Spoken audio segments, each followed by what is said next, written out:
What is axiom independence in Euclidean geometry? Imagine building a house where each brick is essential and cannot be replaced by another.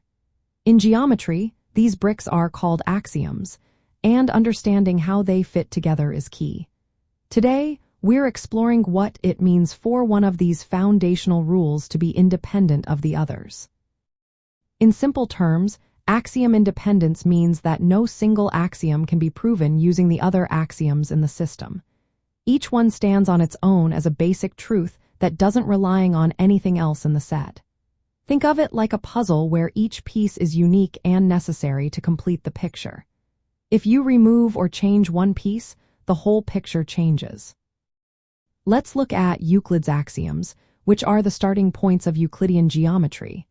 One famous axiom is the parallel postulate. It states that through a point not on a line, there is exactly one line parallel to the original line. This axiom is independent because you cannot prove it using the other axioms alone.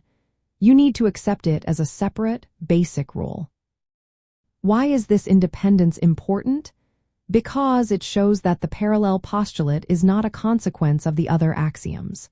If you replace or negate it, you get a different kind of geometry, like hyperbolic or elliptic geometry.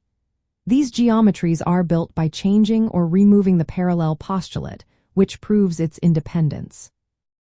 Proving that an axiom is independent involves showing that both adding the axiom and adding its opposite do not lead to contradictions.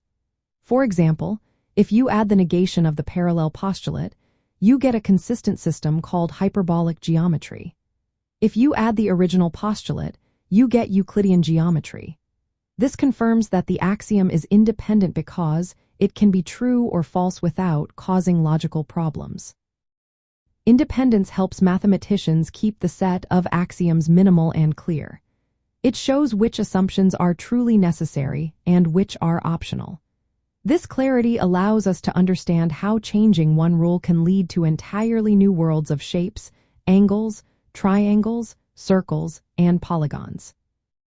In summary, axiom independence in Euclidean geometry means that each axiom is a basic building block that cannot be derived from the others. The parallel postulate is a prime example of an independent axiom. Recognizing this independence helps us see how different geometries are created by altering or removing certain rules. It's like understanding the foundation of a house so we can build new structures on top of it.